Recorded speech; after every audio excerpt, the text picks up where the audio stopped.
powerful person in a meeting may not be the person who speaks the most. It may not be the person with the highest title. It may not even be the person who makes the final argument. The most powerful person may be the one who sends the email after everyone leaves.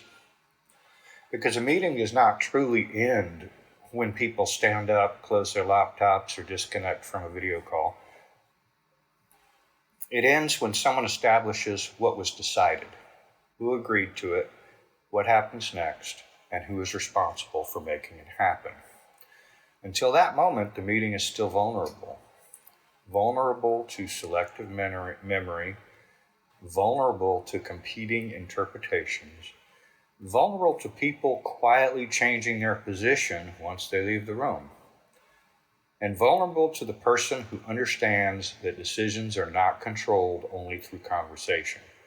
They are also controlled through documentation. Welcome to Speaking with Intent, the podcast about communication authority and the hidden dynamics that shape how people respond to us.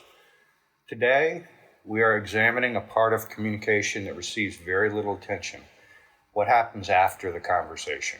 More specifically, we're going to examine why the person who writes the recap often gains extraordinary influence over what the group eventually accepts as reality.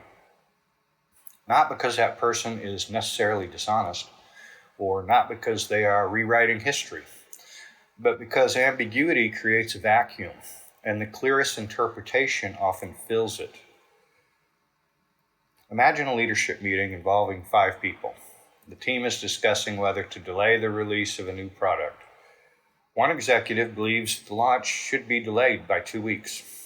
Another believes the original date should remain in place. The operations director says the deadline might still be possible, but only if several features are removed. The marketing director says the advertising campaign has already started and changing the date could create confusion. After 45 minutes, the conversation begins to wind down. Someone says, "Okay, it sounds like we have a plan." Several people nod. Another person says, "Let's move forward and adjust as necessary." Everyone closes their laptop. The meeting ends. What exactly was decided? Was the launch delayed? Were features removed? Was the original date maintained? Who was supposed to make the final determination, and when was that determination due? Everyone may leave believing the meeting was productive, but productivity without clarity is often an illusion. 2 hours later, one participant tells their team, "We're delaying the launch." Another tells the marketing department, "The original date is still active." The third begins removing product features because they thought that was the compromise. The organization now has 3 different decisions produced by one meeting. This is not always a failure of intelligence, it's often a failure of closure. People frequently mistake the absence of disagreement for agreement, but silence can mean many things. Someone may be confused or distracted. Some may disagree but decide that the meeting is not the right place to challenge the group. Someone may believe that another person is final authority, and someone may simply want the meeting to end. A few nods and a phrase like, "That sounds good," can create the appearance of alignment without producing actual commitment. This is where the written recap becomes powerful. The recap converts an informal conversation into an operational record. It takes ideas that were floating around the room and gives them structure. It identifies which ideas become decisions, which remained suggestions, and which still require action. The person who sends that message is not merely recording what happened. That person is helping determine what the conversation will mean. I call this narrative capture. Narrative capture occurs when one person provides the first clear, credible account of an event, decision, or an agreement, and that account becomes the version other people begin using. The term may sound manipulative, but the practice does not have to be. Ethical narrative capture is not about inventing agreement. It's about preventing ambiguity from rewriting the agreement. Human beings do not carry perfect recordings of conversations in their minds, usually. We remember emphasis and emotional moments, We remember the parts that affected us personally, and we often interpret vague language in ways that support what we already wanted to happen. That means two intelligent, honest people can leave the same meeting with different understandings of the outcome. Then the recap arrives.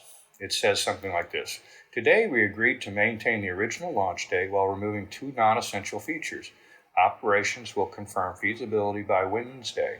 Marketing will continue with the current campaign. Any objections or corrections should be raised by noon tomorrow. Suddenly the conversation has boundaries. There's a decision, there's owners, and there's a deadline.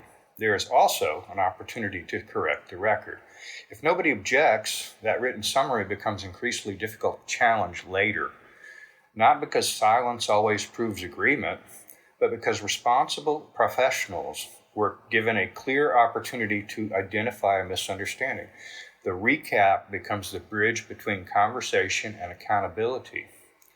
A useful recap does not need to be long. In fact, the longer it becomes, the more likely people are to skim it, misunderstand it, or ignore it. The strongest recaps usually accomplish 5 things. First, they state the decision before describing the discussion. Do not begin with a transcript of everything everyone said. Most people do not need a historical record of the debate. They need to know where the debate ended. Begin with language such as this: Today we agreed to proceed with the original launch date. Or something like this: The decision is to postpone implementation until the compliance review is complete. Notice the difference between decisive language and vague language. People seemed comfortable with moving forward is not a decision. We agreed to move forward is. However, only use decisive language when the meeting actually produced a decision. When it did not, say so. Something like this: No final decision was made today. So-and-so will review the financial projections and make the determination by Friday. That is still clarity. Second, identify ownership. Every action should belong to someone. Statements such as, the team will review this, sound collaborative, but they often conceal a lack of responsibility. Which person is leading the review? Who is gathering the information? Who has the authority to approve the result? A stronger recap sounds something like this: So-and-so will prepare the revised proposal, and so-and-so will confirm the budget, and then I will send the final recommendation. Shared work may involve several people, but accountability should still have a visible center. When everyone is responsible, nobody feels completely responsible. Third, attach a deadline. A commitment without a time frame is often only an intention. Something like this: So-and-so will follow up, leaves the task floating. If you say, so-and-so will follow up by Thursday at 3 p.m., gives it weight. Deadlines also reveal whether people truly accepted the commitment. Someone may be comfortable agreeing to perform a task eventually, but react immediately when a specific date appears. That reaction is useful. It exposes a disagreement while there is still time to resolve it. Fourth, separate decisions from unresolved issues. One of the most dangerous recap mistakes is presenting a discussion as more complete than it is. Sometimes a meeting resolves 3 issues but leaves 2 unanswered. Say that. Here's an example. We agreed on the pricing structure and launch schedule. The refund policy remains unresolved and will be reviewed next week. This prevents people from assuming that every topic discussed received final approval.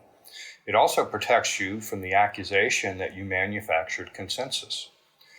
Fifth, create a correction window. A good recap should not sound like a legal ambush. You're not trying to trap people with their silence. You are trying to make correction easy while memories are still fresh. A useful closing line might be something like this: Please send any corrections by noon tomorrow so we can proceed with the same understanding. That sentence is stronger than, does everyone agree? An open-ended question can restart the entire conversation. A correction window keeps the decision intact while allowing genuine misunderstandings to be addressed. Now, here's the difference between clarity and manipulation. Because written summaries are powerful, they can also be abused. A manipulative recap exaggerates agreement. It removes important objections, it assigns tasks that people never accepted, and it presents the writer's preferred outcome as the group's final outcome. That may work temporarily, but it damages credibility. Once people realize that your summaries cannot be trusted, every future recap becomes another negotiation. People begin replying defensively, they copy additional executives, they preserve their own notes, and they challenge every sentence. The very tool that could have strengthened your authority begins weakening it. The goal is not to control people by controlling the record. The goal is to control ambiguity by controlling an accurate record. That distinction matters. Authority built on distortion is fragile. Authority built on clarity becomes increasingly valuable. Some people avoid writing recaps because they think it's an administrative work. Others assume the meeting leader should do it. Some worry that sending a summary will appear controlling. And some recognize, perhaps unconsciously, that a recap creates accountability for them as well. Once the commitment is written down, it becomes harder to retreat from. But this is exactly why the practice builds professional authority. The person who consistently clarifies decisions becomes associated with movement. They reduce confusion, they expose unfinished thinking, they prevent people from hiding behind vague language, and they make it easier for the organization to act. Over time, others begin looking to that person not merely for notes, but for structure. That is a form of leadership. You don't need to dominate the meeting when you are the person capable of turning discussion into direction. When you should not send a formal recap. Not every conversation needs an email. A casual exchange between two colleagues may require another brief message, or only a brief message, or not at all. A highly sensitive conversation may require more discretion. And in some organizations, a designated person already maintains the formal record. The principle is not just that you must document every sentence spoken around you. The principle is that important decisions should not remain dependent on memory.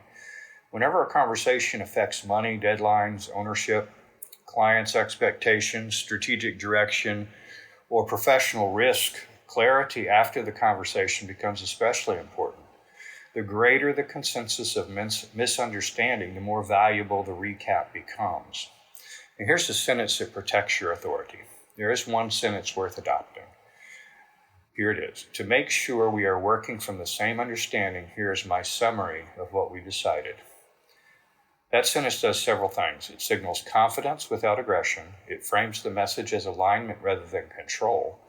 And it acknowledges that the summary is your understanding, leaving room for honest correction. And it directs attention toward the decision rather than the personalities involved. You are not saying something like this, here is what I have decided everyone believes. You're saying, here is the shared understanding I believe we created. Correct it now if necessary. That is both strong and fair. After your next important meeting, do an immediate move to the next task. Take 5 minutes, write down the decision, identify the owner of each action, add the deadlines, separate what was resolved from what remains open, then give the equivalent or the relevant participants a reasonable opportunity to correct the summary. Don't write an essay, don't recreate the meeting, don't use the recap to prove how intelligent you were during the discussion. Use it to make action easier. Because communication is not complete when people have spoken. It's complete when people understand what their words now require them to do. Most professionals focus on how to enter a meeting. They prepare their arguments, they rehearse their presentation, they think about where to sit, when to speak, and how to respond to any resistance. Those things matter, but very few people think strategically about how to close the meaning of the meeting after everyone leaves. That is where decisions can weaken. That is where commitments can disappear. And that is where uncertainty gives politically skilled people an opportunity to reinterpret what happened. So remember this, the meeting may end on the calendar at 3:00, but the meaning of the meeting remains unsettled until someone gives it structure. The person who does that accurately, clearly, and fairly does more than take notes. They protect decision, they create accountability, and very often they determine what happens next. because whoever rates the recap does not merely record the decision. Whoever writes the recap may control whether the decision survives. Thank you for listening. This has been Speaking with Intent. Until next time, speak deliberately, listen carefully, and never allow an important decision to disappear into ambiguity.